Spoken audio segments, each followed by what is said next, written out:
Salam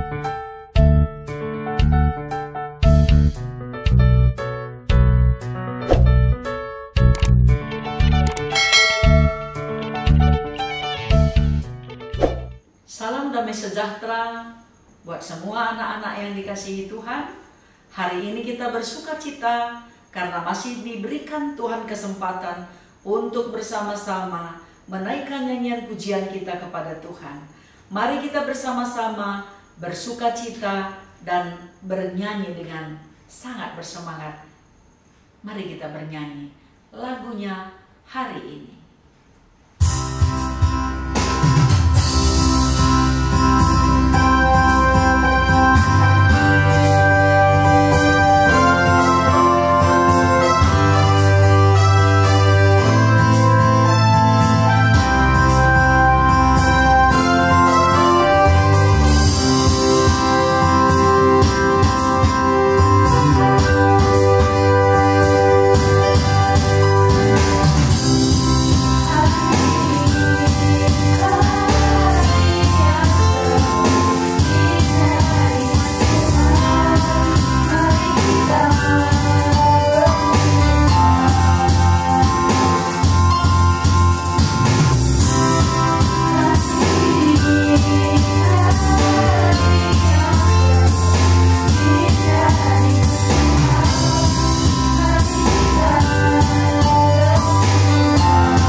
Bersatu di dalam doa. Sebelum mendengarkan firman Tuhan, kita berdoa. Terima kasih ya Tuhan atas kemurahan-Mu, atas kasih sayang dan pengampunan yang Tuhan karuniakan kepada kami. Saat ini kami bersama-sama hendak mendengarkan firman-Mu. Biarlah firman Tuhan menjadi sumber kekuatan dan kehidupan kami. Kiranya Tuhan Engkau memberikan hikmat kepada hamba-Mu dan juga kepada anak-anak Tuhan yang sudah sedia untuk mendengarkannya, supaya mereka dapat memahaminya. Di dalam nama Yesus Kristus Tuhan, kami berdoa dan mohon pengampunan dosa. Amin. Mari kita bersama-sama membaca Kitab Ayub pasal 1 ayat 4 sampai ayat yang kelima.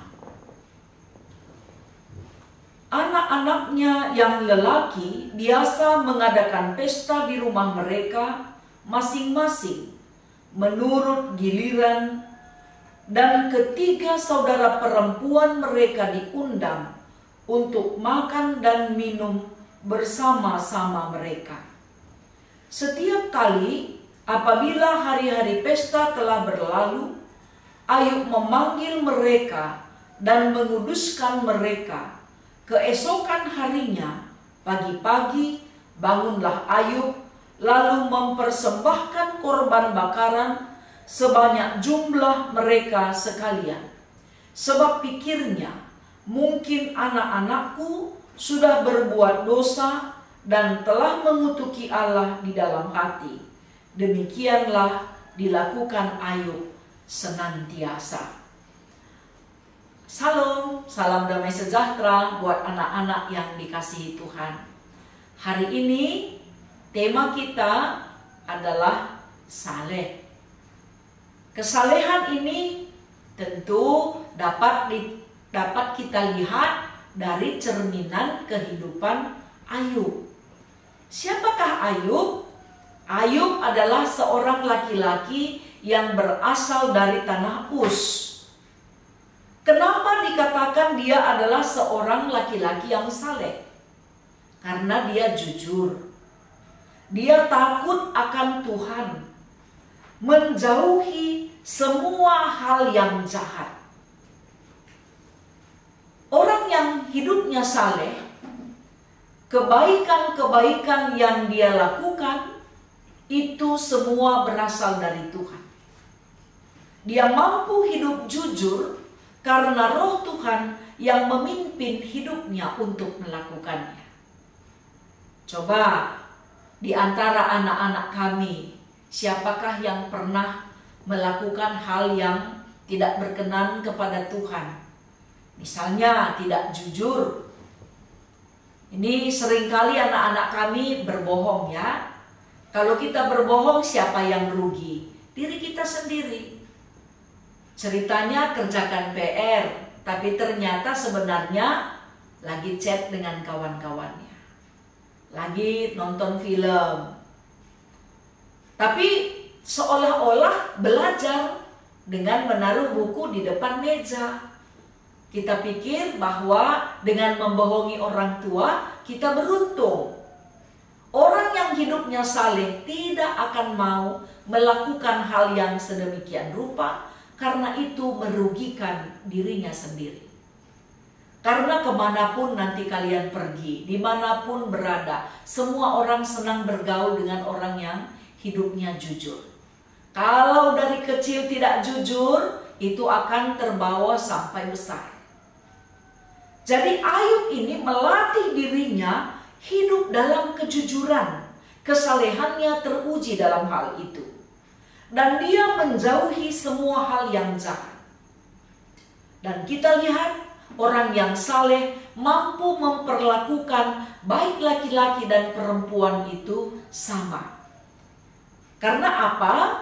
Ayub ini juga tetap mengingatkan anak laki-lakinya supaya ketika mereka berpesta, mereka tetap mengundang saudara perempuannya. Mereka harus menghargai saudara perempuannya, melindunginya, menjaganya. Orang yang hidupnya saleh ini selalu diingatkan supaya mampu dan dapat berguna untuk orang lain. Di sini kita lihat Ayub adalah seorang bapa yang takut akan Tuhan, dan dia juga menanamkan roh takut akan Tuhan kepada anak-anaknya. Sehingga anak-anaknya hidup saling menghargai satu dengan yang lain. Karena dia hidup saleh, mencari kehendak Tuhan, sehingga dia diberikan Tuhan kekayaan yang berlimpah. Dia memiliki pekerja yang sangat banyak. Tentu dia juga dengan banyaknya ternak yang dia punya, tentu lahannya juga pasti luas. Orang yang bekerja untuk dia juga pasti banyak. Ini dapat kita uji firman Tuhan. Carilah dahulu kerajaan Allah dan kebenarannya, maka semuanya akan ditambahkan kepadamu. Itulah yang diperoleh dari kehidupan Ayub yang saleh dan takut akan Tuhan. Dan kita lihat juga Ayub ini memberi kesempatan kepada anak-anaknya untuk menikmati harta yang dia punya. Karena ada juga bapak-bapak ya, atau mama-mama yang kita kenal atau yang kita sayangi, untuk orang lain dia mau berbagi, tetapi untuk anak-anaknya dia pelit, penuh dengan perhitungan, atau sebaliknya dia tidak mau berbagi.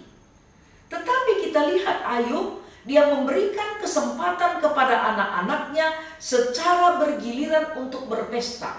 Tetapi saudara perempuan mereka harus diundang.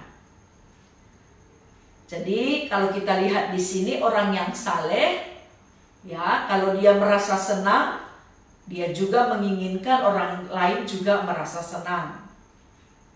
Kalau dia bahagia, yang lain juga turut berbahagia. Dan yang luar biasa dari kehidupan Ayub yang saleh, Dia katakan bahwa setiap kali apabila hari-hari pesta telah berlalu, ia memanggil anak-anaknya dan menguduskannya keesokan harinya. Kenapa Ayub menguduskan anak-anaknya? Karena biasanya kalau berpesta boleh saja kemungkinan terjadi mengucapkan ucapan yang tidak berkenan bagi Tuhan, atau melakukan pekerjaan yang tidak berkenan kepada Tuhan, atau karena matanya dia jatuh ke dalam dosa, atau karena pendengarannya dia jatuh ke dalam dosa, sehingga dia mau menghujat, menfitnah, dan mengucapkan kata-kata yang tidak berkenan bagi Tuhan dan sesama manusia. Ayub menguduskan anak-anaknya. Karena apa? Dia tidak ingin sendiri hidup saleh, tetapi anak-anaknya juga harus saleh. Anak-anaknya juga harus takut dan taat akan Tuhan. Dan dia mengingatkan anak-anaknya bahwa harus bangun pagi-pagi dan mempersembahkan korban bakaran sejumlah mereka. Tuhan memberikan persembahan, ucapan syukur, persembahan mohon pengampunan dosa dari Tuhan, supaya anak-anaknya selalu hidup dan benar di hadapan Tuhan. Karena dia berpikir, mana tahu anak-anaknya berbuat dosa dan mengutuki Allah di dalam hatinya. Ayub tidak menginginkan anak-anaknya mengutuki Tuhan. Dia tidak mau anak-anaknya tidak jujur. Dia tidak menginginkan anak-anaknya berbuat jahat. Jangan kita pikir hanya mencuri itu kejahatan. Tidak jujur juga kejahatan. Itu adalah dosa. Atau kita pikir kita menjadi saksi dusta, memfitnah orang lain, hanya itu kita pikir kejahatan. Tidak. Ketika kita tidak melakukan kehendak Tuhan, itu juga sebenarnya kita telah melanggar perintah Tuhan. Kita telah melukai hati sesama kita manusia dan juga melukai hati Tuhan. Semua ingin hidup saleh ya, anak-anak yang dikasihi Tuhan. Tidak boleh hanya bercita-cita atau berkeinginan untuk hidup saleh. Kalau kita mau hidup saleh, belajarlah. Karena orang tua kita pasti tahu kita jujur atau tidak. Dari sudut mata kita saja dia tahu. Dari raut wajah kita dia tahu kita jujur atau tidak. Dari tutur kata kita pun dia dapat tahu. Dari gerak-gerik bahasa tubuh kita, orang tua kita tahu kita jujur atau tidak. Tetapi dia mau melihat kita benar-benar jujur atau tidak. Jadi anak-anak yang dikasihi Tuhan, hiduplah selalu di dalam Tuhan dan taatlah kepada Tuhan. Ini penting dan harus kita lakukan. Karena orang yang taat akan Tuhan, mengandalkan Tuhan di dalam hidupnya, kita lihat doa Salomo. Dia meminta hikmat kepada Tuhan. Tuhan katakan, bukan hanya hikmat, umur panjang pun akan kuberikan, kekayaan pun akan kuberikan, dan musuh-musuhmu juga akan tunduk kepadamu, dan aku akan memberikan segala sesuatu yang tidak engkau minta. Jadi semua anak-anak Tuhan, latihanlah dari sekarang untuk melakukan kehendak Tuhan, khususnya dalam hal kejujuran. Jangan ditanya orang tua, sudah siap PR-nya? Sudah, padahal bohong. Lagi ngapain nakku? Karena lagi pegang HP dan laptop. Lagi kerjakan tugas, padahal sedang chat dengan kawan-kawannya atau lagi nonton game. Ya, belajarlah jujur. Karena orang yang jujur pasti tambah ganteng, pasti tambah cantik. Karena apa? Sinar kemuliaan Tuhan akan hidup di dalam orang yang melakukan kehendak Tuhan. Belajarlah, latihlah diri kalian. Karena di masa yang akan datang tidak ada perusahaan mencari orang yang suka curang. Ya, tidak ada orang mau menerima kita bekerja kalau suka berbohong. Dia akan mencari orang yang selalu berlaku jujur di dalam hidupnya. Kalau kita katakan kita anak-anak Tuhan, orang Kristen, percaya sama Tuhan Yesus, ini harus kita latih diri kita supaya selalu takut akan Tuhan dan mengandalkan Tuhan. Mencintai sesama, menghormati sesama manusia, dan mau berbagi seperti yang dilakukan Ayub. Dia tidak mau orang lain hidup di dalam dosa. Oleh karena itu, dia mau berjuang supaya semuanya hidup kudus. Jadi kita juga seperti itu. Kalau ada orang berbuat dosa atau kesalahan, jangan kita diam. Ya, kita berdoa kepada Tuhan supaya dia bertobat, dan bila ada kesempatan kita mengingatkannya supaya dia hidup di dalam kebenaran firman Tuhan. Amin. Dengan nyanyian Sungai Sukacitaku, kita bernyanyi bersama-sama.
Mari kita bersatu di dalam doa, kita berdoa.